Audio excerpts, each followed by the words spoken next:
Viktor Frankl said, "Everything can be taken from a man but one thing, the last of the human freedoms. To choose one's attitude in any given set of circumstances, to choose one's way."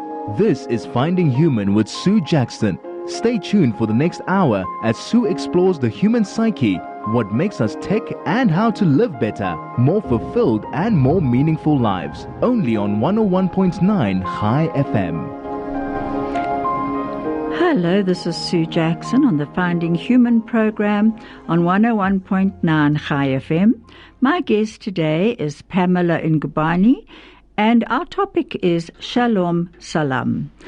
Pamela is the General Manager of South African Friends of Israel, and it gives me great pleasure to welcome you here today, Pamela. Good morning, Sue. Thank you for having me. It's a real honor and a pleasure. I think you and I both need to extend a big thank you to Dr. Les Glassman in Jerusalem. He introduced us to each other, and you spent a Shabbos with him and his wife. Just tell me about that. Yeah, I had been at the Institute for Israel Studies for Bridges for Peace, and after the program ended, I spent a couple more days in Israel, just meeting some more people, and Dr. Les and Lucy, they invited me to come to their house on Shabbos evening, and then I went with them to the shul. It was my first time going to shul, so it was very special, first time going to shul and going to shul in Jerusalem. And I was just really blown away by the dedication to scripture that I saw in the shul, and it just also brought together the whole experience, because I went there through Bridges for Peace, which is a Christian organization that stands with Israel, to learn about Israel, to learn about why Christians should support Israel, and going to shul and seeing how the Torah was being studied so deeply and extensively. It made me realize the debt that Christians have to the Jewish people, because they have safeguarded the Torah, they've kept it pure through so many years of Jewish persecution, being exiled from the land. They never gave up on the word of God. They never gave up on the mandates that God gave them to be a kingdom of priests and a light to the nations. And that just brought it home. And then, being at the Kotel, for example, and thinking of 1967 and that picture of those paratroopers, and seeing how the Jewish people are back in their land. It was quite an overwhelming experience, and we're going to get back to that. Okay. This is Finding Human with Sue Jackson, only on 101.9 High FM.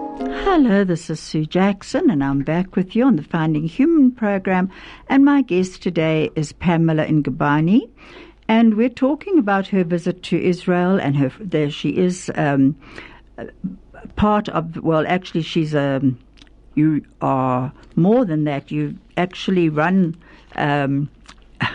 General Manager of South African Friends of Israel.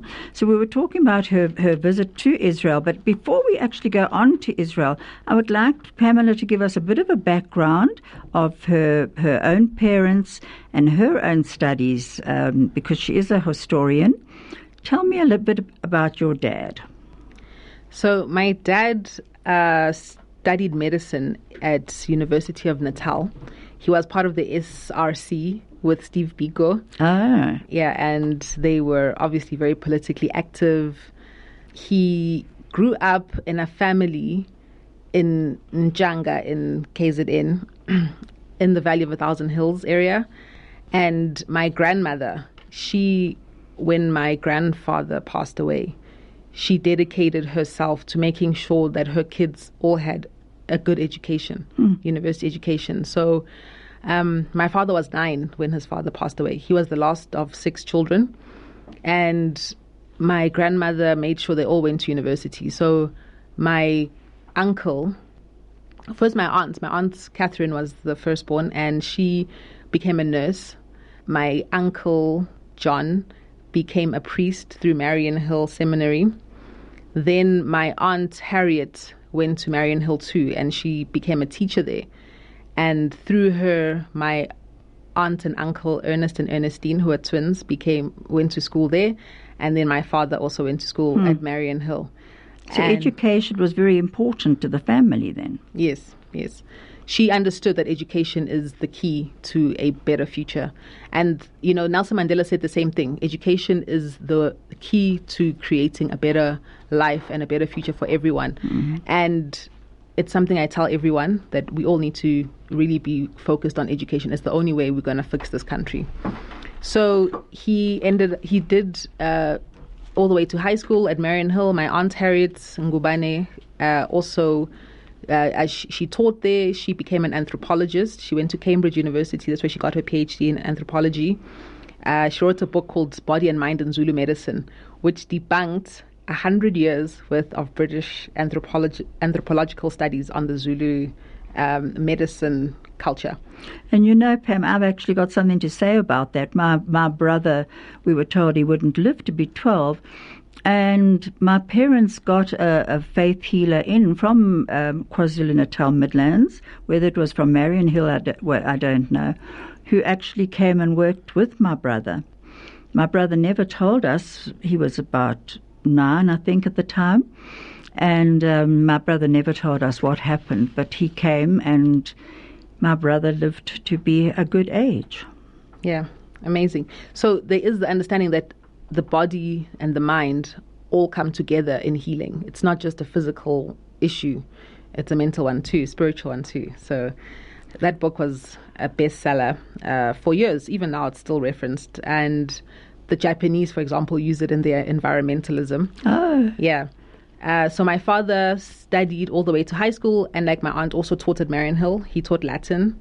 He was a great scholar. He loved English literature, spoke Latin fluently, and he loved classical music, which he gave to me as well. I love classical music. He used to play it all the time. I used to listen and really got into just how deep and poetic that sound is, And then from there, he went to study medicine at Natal University, and then he also, I think he specialized at Wits. He played soccer with Terra Ligota at Wits, and he also did boxing. And yeah, he qualified as a doctor, specializing in tropical medicine, and worked in Natal with the Red Cross, and became increasingly politically active. And because of his politics, we had to go to boarding school, me and my siblings, because, the police would come and raid the house. We were actually at school one time when at home one time when the police came. And it was shocking, the ones in the brown uniform. Terrifying. Middle of the night. My little brother, he's like a year and a half younger than me, he was traumatized because he was sleeping and they came into his room with flashlights and, and he, every time he saw a policeman after that in the brown suit, he would totally freak out. So boarding school protected us from all that, And you had quite a Western classical education. Yes, I went to King's School in Nottingham Road, run by the Carlisle Mitchell family. So Mr. John Carlisle Mitchell, he ran the school with his wife Mary and their 10 kids. And they were very liberal with their teaching style. I think they had a philosophy that said, if a kid can ask a question, they deserve an honest answer. So we would ask questions and they'd just tell us, As a result, we knew so much stuff that people were like, how the heck do you guys know this? And they also taught us Greek mythology, ancient Greek and Roman history, and they taught us Shakespeare. Wow. So every year we'd put on a Shakespearean play as our speech day end of year production. While I was there, I was in A Midsummer Night's Dream. I was one of the witches in Macbeth with my 2 friends. And then the 2 friends of mine, I was Brutus, my friend was Caesar, and my other friend was Cassius in a production of Julius Caesar, an all-girl cast of Julius Caesar. It was awesome. Just let me go back to your dad and Nelson Mandela, and he was also with Thabo Mbeki. Yes. So he was in Mandela's cabinet as the Minister of Arts, Culture, Science and Technology. He was actually the one who restructured the national anthem to include the stem, and he also returned the remains of Sarah Baartman from Europe.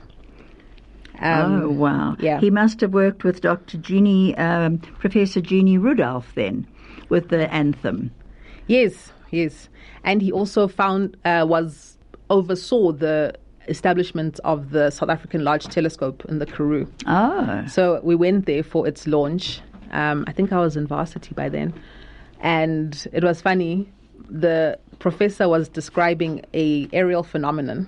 And I said, oh, a supernova.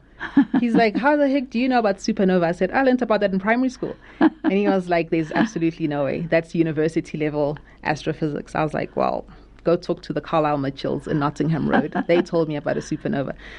So my dad was also very much about knowledge and education. Like you would find him reading his briefs at 3 o'clock in the morning. And one of the stories that you'd hear about Thabo Mbeki, for example, Thabo Mbeki was very thorough. He would have cabinet meetings and then he'd get each minister to report on their portfolio. And my father was always that guy who was totally prepared, knew exactly what's going on. And he was Minister of Arts, Culture, Science and Technology. So it was a very huge portfolio.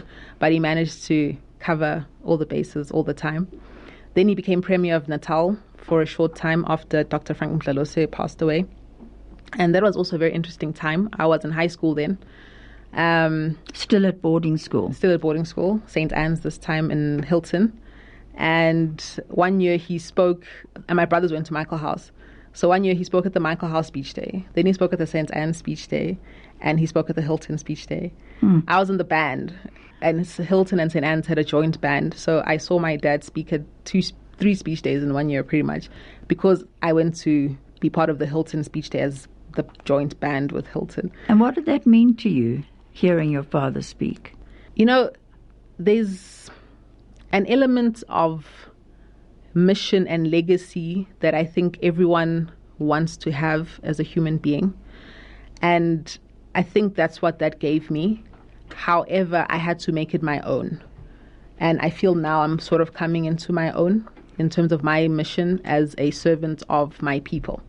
So he was a servant of his people, very dedicated to his people. This is Finding Human with Sue Jackson, only on 101.9 High FM. Hello, this is Sue Jackson, and I'm back with Pamela Ngubane. And we're actually very adaptable, Pam, because we're sitting in the dark now. Very adaptable. If you'd like to get hold of us, please would you send messages through to 34519, and you can send a telegram through 061-895-1019. Now, Pamela was talking about her dad, and I would like to know, what was your dad's opinion of Israel? He had the view that the Jewish people had a right to return to their homeland. He was very much of the view that Nelson Mandela had, that the Jewish people have the right to express their nationhood through Zionism and return to the land and live in security in the land of their forefathers. As a classical scholar, he appreciated the ancient knowledge that the Jewish civilization was based on, as encapsulated in the Torah and in the writings of the prophets and the histories, of King David, King Solomon. He appreciated that Israel and Africa had a strong connection, going back to the time when Joseph went to Egypt and Jacob came with his sons, and the Queen of Sheba going up to Jerusalem to meet King Solomon. He appreciated that the Jewish people had suffered a great deal from anti-Semitism in Europe and from persecution from their Arab neighbors after when they arrived in the land, back in the land in the 20th century, 19th and 20th century. And later on, when I started researching about Israel and, speaking out after I came to understand what was actually going on, he said that Chief Justice Mogoeng stance is the stance that all Christians should support. And what was that stance? The stance that as Christians we are obliged by the Bible to pray for Israel, to love Israel, to support the Jewish people, not just because we are supporting from a human rights perspective, which is very important. It's true, the Jewish people do deserve to be in a place where they can live in peace. And Israel is that place. But also because of, from my father's perspective, what Israel represents, the rebirth of this nation in the desert, where through their own ingenuity they were able to create not only a thriving civilization, but one that's also based on the Torah, where you see the menorah as the coat of arms, the names that are used like Knesset, the fact that leaders go to the Western Wall, that the calendar is still the lunar calendar. You know, Hebrew is being spoken. And what was really interesting, and still is like an amazing thing, is that the Hebrew language has been brought into the 21st century. This is Finding Human with Sue Jackson, only on 101.9 High FM. Hello, this is Sue Jackson on the Finding Human program on 101.9 High FM. My guest today is Pamela Ngubane, and we have been sitting in the dark here because something happened with the transmitter. So I'm sorry if with the generator.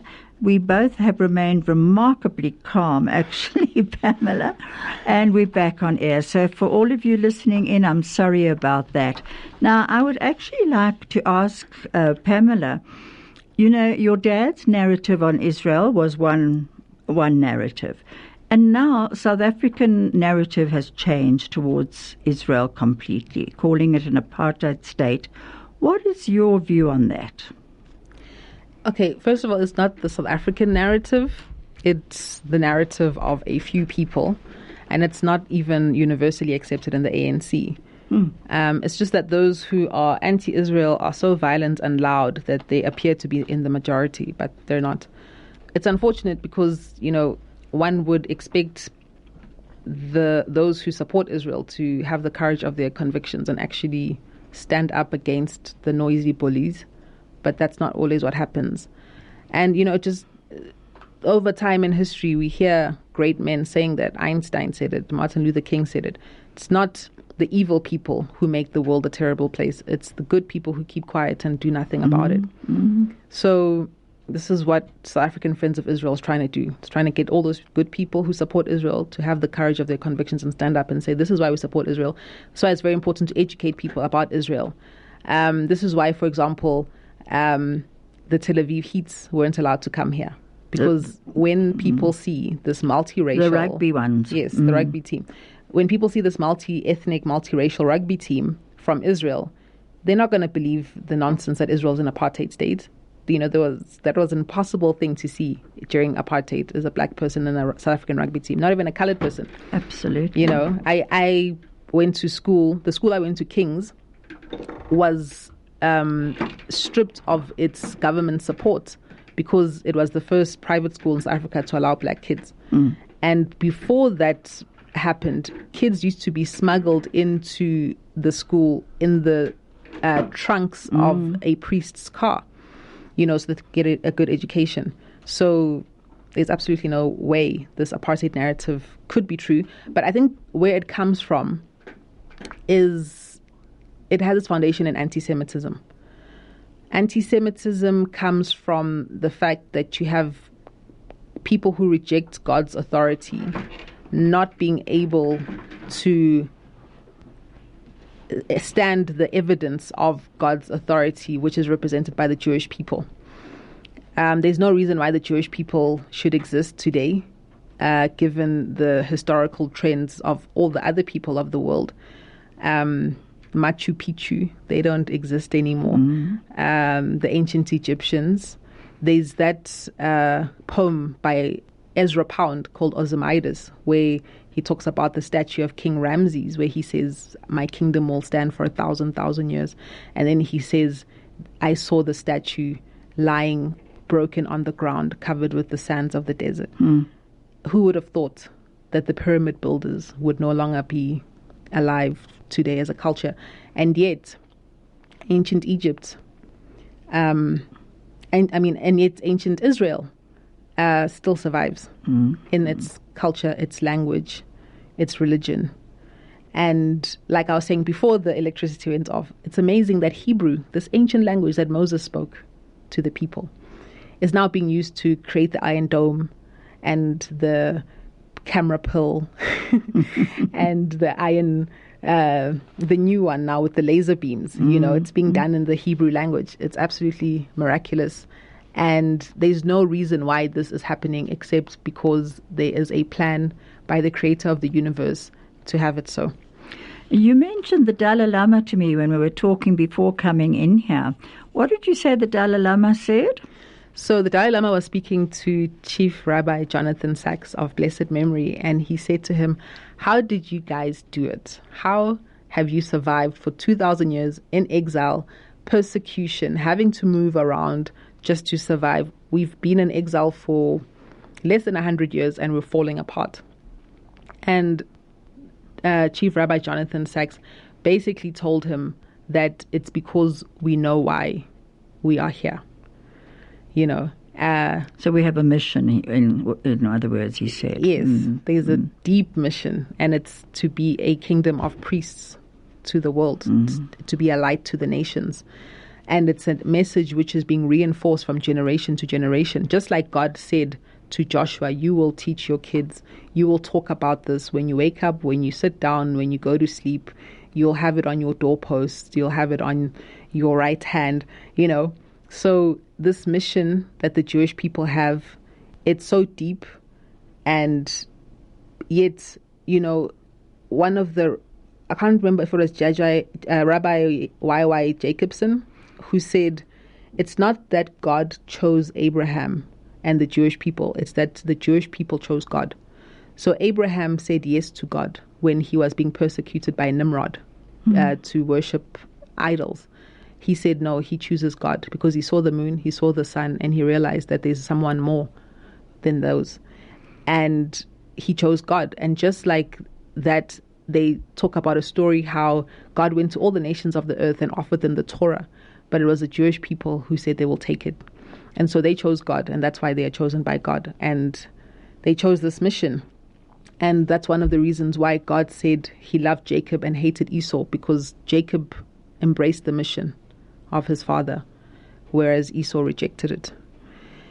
And so we have these people who represent the authority of God, and godless people, just like King David said, they will fight, they will attempt a vain thing of trying to oppose the king of the universe. And so that's where it comes from. And, over the years, you've had the kingdom of darkness fighting against the nation that's the light to the nations. And it's had its different manifestations, and today the state of Israel represents that manifestation. And why an apartheid state? Well, because apartheid is the only crime against humanity that's ever been pronounced by the United Nations. You can't get any worse than that. And so how do you delegitimize a national movement? It's by comparing it to the apartheid movement. And education. This is Finding Human with Sue Jackson, only on 101.9 High FM. You're now going to be listening to a very short YouTube by Rabbi Jonathan Sachs on anti-Semitism. What is anti-Semitism? The short answer is this. There have been many definitions given, but the simplest is actually the earliest. The statement of perhaps the world's first anti-Semite, Haman, in the book of Esther. Haman says to Achashverosh, Yeshno am echad mufuzam forad ben ha'amim v'datehem shonot mekol am. There is one people scattered throughout the peoples whose religion is different from all others. Anti-Semitism is dislike of the unlike. Jews were hated because they were different. Now you will say that everyone is different, and everyone is different. It's just that Jews were the only people consistently throughout history who insisted on the right to be different, even the duty to be different. And so they became the only nation in history not to assimilate to the dominant culture or convert to the dominant faith. And that is why anti-Semitism is the paradigm case of hatred in world history. And that is how we must fight in anti-Semitism. Anti-Semitism begins with Jews, but it never ends with Jews. And the reason is because anti-Semitism is hatred of difference. But difference is what makes us human. Precisely because every one of us is different from every other one of us, each of us is unique, therefore irreplaceable, therefore sacred. Therefore, a nation that has no room for Jews has no room for humanity. And that is why we must stand together in the fight against anti-Semitism. Not just Jews, but everyone who cares for the sanctity of human life and the non-negotiable principles of freedom and dignity. This is Finding Human with Sue Jackson, only on 101.9 High FM. Hello, this is Sue Jackson on the Finding Human program. My guest today is Pamela Ngubane, and I'm just going to read a few messages. Philip Veyers in Australia has sent a message. Hello, Cuz. Philip is General Smuts' grandson, and he's related to me through marriage. Hello, Cuz. Yay for Les. What a wonderful lady Pamela is, and what an extraordinary family she has. I read Pamela's excellent article in Dave Kaplan's Lay of the Land yesterday. I stand in great respect for what she is doing for Israel and the Jewish people. Take care. And in this one, thank you so much, Cuz Phil. Lovely to hear from you. This is Carol Kruger saying, Morning, Sue. Your guest, Pamela, is extremely interesting. I could listen to her all day. From Carol. Thank you both. That's great. Thank you. Okay, you heard Rabbi Jonathan Sacks, and the new anti-Zionism is anti-Semitism. It's just under a different name. Yeah. When you were in Israel, what actually stood out for you that showed you that it was not an apartheid state? And when did you see that it could be? I had an experience when I was on the bus. By the way, Israel's got like the greatest public transport system in the world. And everyone's allowed on? Yeah. So I was on a bus in Jerusalem, and I drove past a university where a whole lot of young Arab ladies were graduating. They had on their hijabs, all of them in like the school uniform colors of blue and white. They had just graduated, and they were there at the gates of the university celebrating.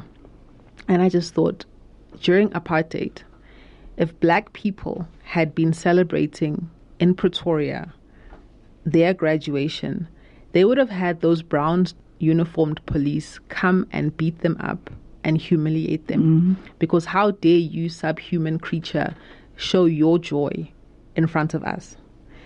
That wasn't happening, obviously. They were allowed to celebrate because Israel, like Rabbi Jonathan Sacks, is a humane nation.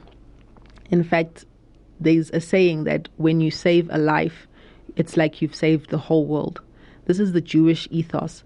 And so to say that there could be any such inhumanity in Israel expressed by the Jewish people is just, it's actually an insult.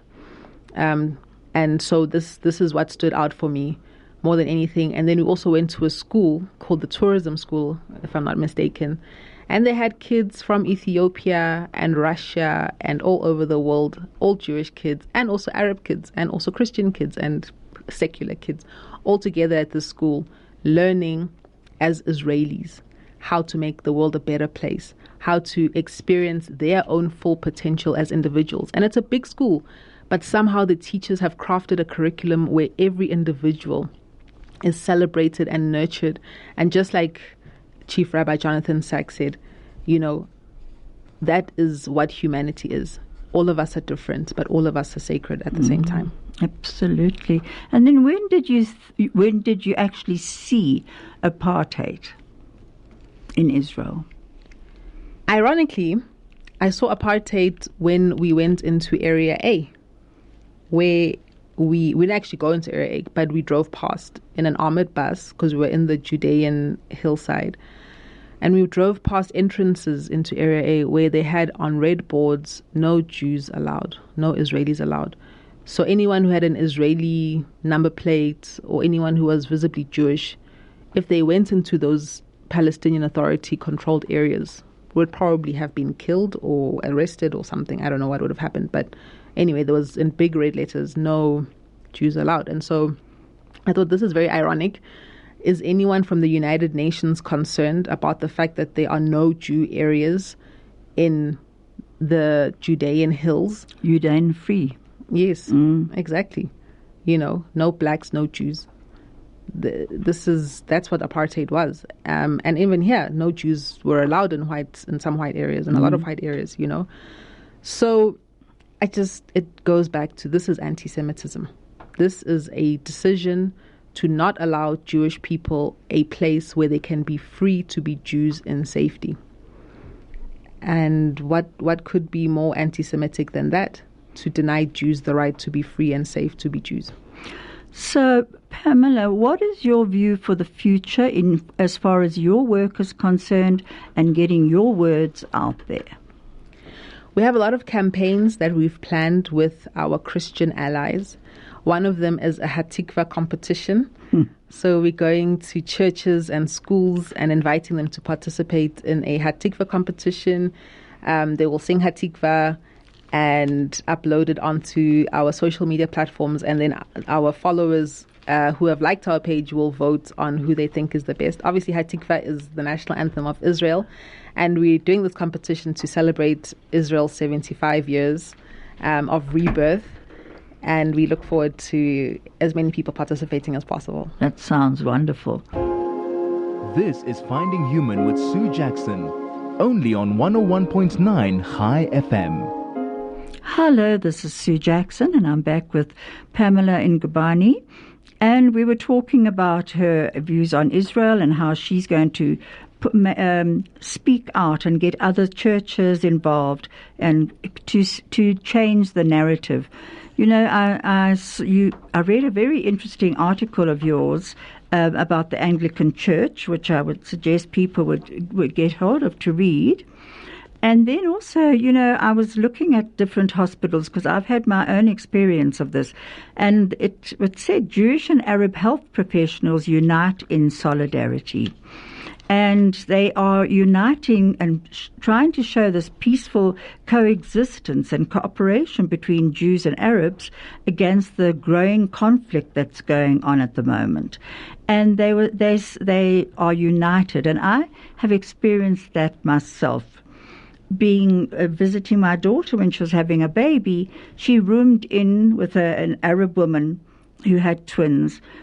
My daughter's mother-in-law and I were sitting in the passage when the grandfather came, Arab grandfather. My daughter's mother-in-law is Moroccan, and so she speaks Arabic as well. And she was speaking to the grandfather in Arabic, and he was offering us sweets and a baklava and pink and white sweets, and everyone was celebrating. And the nurse was Arab, one of the doctors was Jewish, another one was Russian, who was awful. And and I must admit, I saw there in the nursery, looking into that nursery and seeing all these babies of all different nationalities, colors. And I actually said on LinkedIn the other day that I prayed that one day they could be brought up as brothers. And I still do. I don't give up hope on that. Maybe not in my lifetime, but it will happen. Pam, so you are spreading this message. And you yourself have found your own religion and strengthened your own religion. Do you want to speak about that for a moment? So I had a experience of being reintroduced to Christianity in 2019. Christians call the experience being born again. So I started reading the Bible.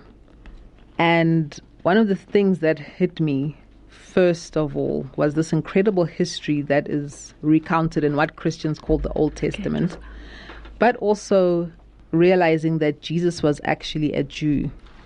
That blew my mind because no one really talks about that in the Roman Catholic Church that I was raised in. And you realize that actually he was steeped in the Torah, and these are the principles that we're being exposed to. And that's why it's such a powerful thing to become a Christian, because you actually are learning Torah, but in obviously a way that's easy to digest as a Gentile. I think if you're not raised in the Jewish culture, there's a lot that you won't be able to understand. But the bare essentials, of loving God and loving your fellow man were very much brought home. The need to have a spiritual relationship with God based on a real, truthful communication through prayer, and also the need to understand who God is according to who he says he is. And Jeremiah 9 explains it very nicely, where God says, "Don't let the wise boast in their wisdom, the strong in their strength, or the wealthy in their wealth. Those who want to boast can boast only that they know me, that I display unfading love, and I bring righteousness and justice into the world, and I delight in these things." And that's a universally applicable truth, which we have learnt. That's beautiful, and we're going to end on that. And please God, we will see people uniting and working together for a better world. As Nelson Mandela said, "For to be free is not merely to cast off one's chains, but to live in a way that respects and enhances the freedom of others." May we all live to actually live those words, to enhance one another's lives. Thank you so much, Pamela. If you'd like to contact Pamela, you can. It's Pamela Ngubane, and you can find her on Friends of Israel and follow her there. We're going to end now. I'm sorry that we were interrupted, but that's nothing to do with us. There's Shulam is going to sing us out with "The Face, the Unknown." It won't come through on podcast, but you can download it yourself. Thank you so much, Pamela. Thank you, Sue.